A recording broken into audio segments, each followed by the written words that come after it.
السلام عليكم. يوم جميل من ايام كاس العالم والايام بتاعت المنتخبات العربيه اللي ما بتتكررش كتير. طول عمرنا عمالين نقول تمثيل مشرف تمثيل مشرف ونروح ونعمل ماتش حلو ونمشي. لكن النهارده المنتخب المغربي غير كل القصه دي، خلى الدنيا كلها اتغيرت، رفع الطموح كله. مش الطموح المصري بس ولا المغربي بس ولا كل الناس.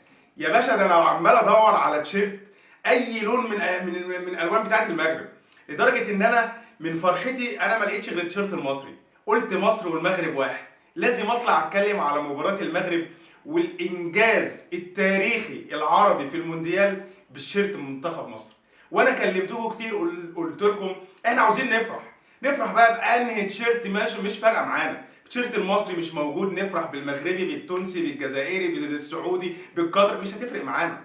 احنا عاوزين نفرح، احنا نفسياتنا نضيفه، عايزين نفرح لكل الناس، خاصة لما يكون الناس دي مننا. المنتخب المغربي الكبير قوي والعظيم قوي، مبروك فوز تاريخي على المنتخب الاسباني العملاق، الراجل اللي كان مصنف ان هو يوصل لابعد نقطه. روحناه النهارده، هيرجع مدريد واحنا هنكمل في قطر.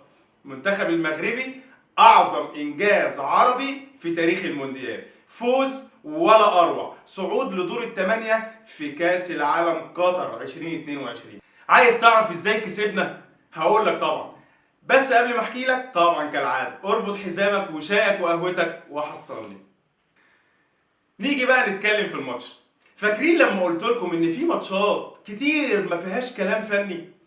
على النقيض بقى، في ماتشات كتير نقدر نتكلم فيها فني 15 حلقه. يعني مباراه النهارده المغرب ضد اسبانيا في دور ال 16 تقدر تتكلم فيها فني 18 20 حلقه. لويس انريكي عمل ايه، وليد الركراكي عمل ايه، النهارده لعيبه المغرب عملت ايه، وازاي استبسال وقوه غير طبيعيه. تقدر تتكلم ازاي لعيبه المغرب قفلوا كل الخطوط، زهقوا لعيبه اسبانيا. اقدر اقول لك عشان كده ممكن نتكلم فني بقى لايت، نفهم الناس ايه اللي حصل وازاي كسبنا، وفي نفس الوقت واحنا فرحانين.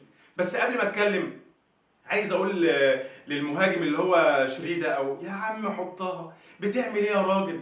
انفرادين يا راجل، كان زمانها دلوقتي بتزغرق في الشبكه، وكان زماننا دلوقتي بنرقص على الاغاني بتاعت الاستاذ سعد المجرد والديفا الاستاذه سميره سعيد، والشعب المصري كله عمال. يلا الحمد لله، المهم كسبنا، ضحكنا. تعال بقى نتكلم فني. وليد الركراكي النهارده عشان هو مذاكر، وعشان هو عارف هو بيعمل ايه، وعشان هو هادي وعارف ان هو معاه كتيبه عندها طموح وناس بيلعبوا يعني في التوب ليفل في اوروبا. الراجل النهارده لعب بطريقه متوازنه قوي.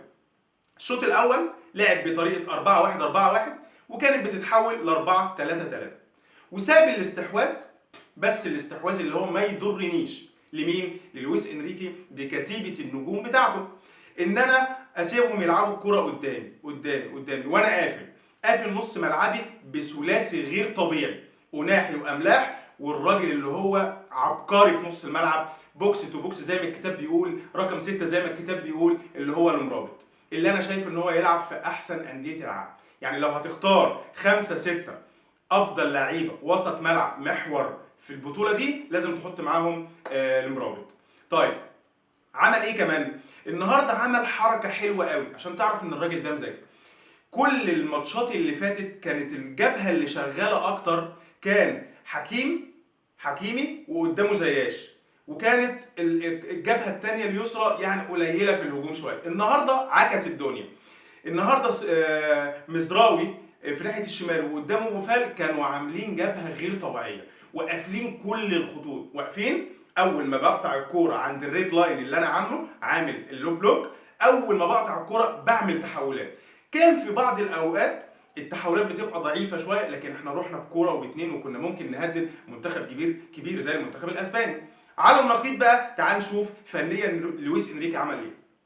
لويس انريكي لعب بطريقه 4-3-3، لعب بكل النجوم بتاعه، لعب بالثلاثي برشلونه المفروض اللي هو الناس الاساسيين اللي عنده اللي يقدروا يلعبوا كوره ويعملوا له البول بوزيشن الاستحواذ، زي بوسكيتس وجافي وبيدري. وكمان عنده يورينتي بقى ان هو ايه نقطه الضعف بتاعه، عنده حته فنيه غريبه. لو انتم متابعين اسبانيا وعايزين تعرفوا حته فنيه جامده قوي بين السطور، عنده الظهير الايمن دايما فيه مشكله. اسبليكويتا لعب ما ينفعش غيره، كارفاخال لعب ما ينفعش غيره، لعب النهارده بيورنتي. النهارده سفيان بوفال عمل الكنافه بتاعته الجميله، واحد ضد واحد، كسر الدنيا ناحيه الشمال عن طريق يورنتي. دي برضو تدل على ان وليد الركراكي مدرب كبير، مدرب فاهم، عارف هو بيعمل ايه. طيب بعد الاستحواذ هو عمل ايه؟ عمل فتح ملعب. انا دلوقتي بكلمكم حته فنيه. اسبانيا عارفه ان هي هتلاعب فرقه ممكن تقفل وتعمل تكتل في نص الملعب، فتحوا قلب الملعب ومطوا الملعب بشكل غير طبيعي، وبيعملوا الاستحواذ بعرض الملعب عشان يخلوا لعيبه المغرب تخرج من خططهم. ولكن عندنا مدرب قوي وعندنا لعيبه ذكيه، الخامات بتاعتها قويه. احنا عندنا لعيبه بتلعب يا جدعان في اعلى فرق في اوروبا، عشان كده ما كانش في فارق كتير في الجوده اللي هي بتاعت العقليه بتاعت التكتيك، مش الجوده بتاعت اللعيبه. لا، اسبانيا فرق عن ناس كتير جدا حتى في اوروبا في الجوده، لكن كان في النهارده تكتيك معين وكان في ثبات انفعالي. على الرغم ان انت لما تيجي تشوف المغرب عملت مجهود قوي جدا جدا جدا وطلعت بكلين شيت قدام كرواتيا وكمان بلجيكا. يعني انت لعبت ناس بتكلم الكرة حرفيا وقدامهم طلعت بكلين شيت وعملت اداء كويس وصعدت على الناس دي. زي مين؟ ايدن هازارد، كمان دي بروين من اكتر الناس اللي بتعرف تعمل كور بينيه في العالم. قدام كرواتيا مودريتش، كوفازيتش، يعني انت بتتكلم في ناس برضو الكرة عندهم سهل قوي.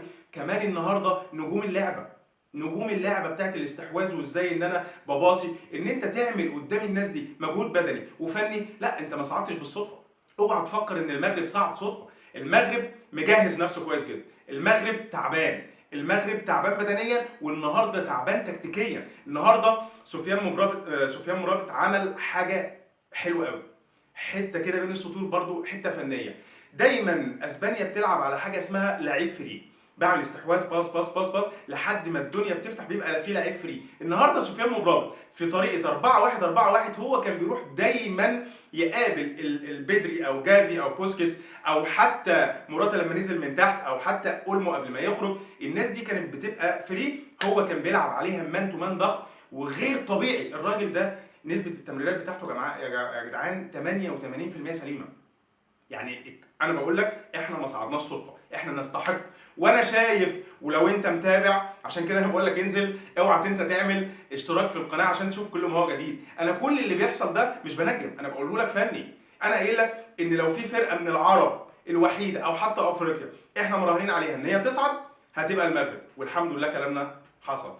ولما قلت لك ان لعيبه المغرب ما بتخافش عشان هم كلهم خامات عاليه وبيلعبوا في التوب ليفل في اوروبا، ده اللي بيحصل.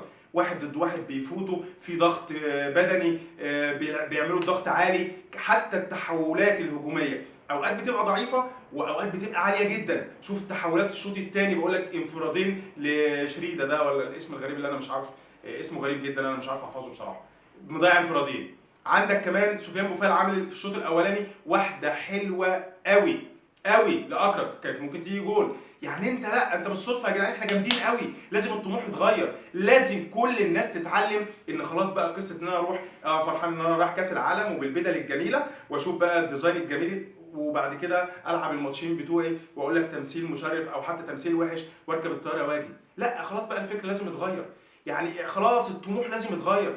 اتعلموا من منتخب المغرب يا جدعان، خلاص ما بقاش فيه فروق دلوقتي. انت بتتكلم ان انا بكسب بلجيكا اللي هو مصنف تاني عالميا واصلا يعني واخد تالت عالم في اخر نسخه، وكمان كرواتيا والنهارده كمان اسبانيا. ايه اللي يخلينا ما نصعدش ونصعد ونوصل لابعد نقطه؟ الف مليون مبروك للشعب العربي، الف مليون مبروك للاسود الاطلسي، مليون مبروك للمدرب اللي اثبت اللي هي بالدماغ، مش بنروح بالدم يلا بينا نحرر كاس العالم. لا لا لا، بالدماغ، بالدماغ وازاي اتعامل نفسيا كويس مع اللعيبه. الكوتش يا جدعان غير المدرب، اي حد ممكن يمرن، لكن الكوتش لا، مواصفات لا نهائيه، حاجه نفسيه بقى، سيكولوجي بقى وشغل كتير فني، وازاي اعمل تمرينه وازاي اعمل تغييره وازاي اختار 11 لاعب وازاي اغير وامتى اغير، قصه كبيره. النهارده بيثبت وليد ان برضو المدرب الوطني لا، احنا عندنا خبرات وعندنا كوادر في الوطن العربي تقدر تكسر الدنيا. مليون مبروك يا جدعان، مليون مبروك، وان شاء الله هنوصل لابعد نقطه في كاس العالم. انا محمد شعبان، اوعى تنسى في ماتشات مهمه جدا وهتسمع تحليل عمرك في حياتك ما هتشوفه، فني لايت جميل معايا هنا في القناه. عشان كده انا بقول لك اوعى تنزل، انزل دايما ايدك بقى على كل الزرار اللي تحت، فعل الجرس المنبه بقى ولا معرفش بيقولوها ازاي، انا مش هقول لك، انت اكيد عارف، عشان تشوف كل ما هو جديد. ولسه الماتشات حاميه قوي، ارجنتين وبرازيل وفرنسا وكمان البرتغال، يعني احتمال كبير تصعد النهارده مع انجلترا كمان مع المغرب. يعني هتشوف ربع نهائي وثمن نهائي مش هتشوفه في حياتك في اقوى نسخ كاس العالم قطر 2022. انا محمد شعبان واشوفكم على خير.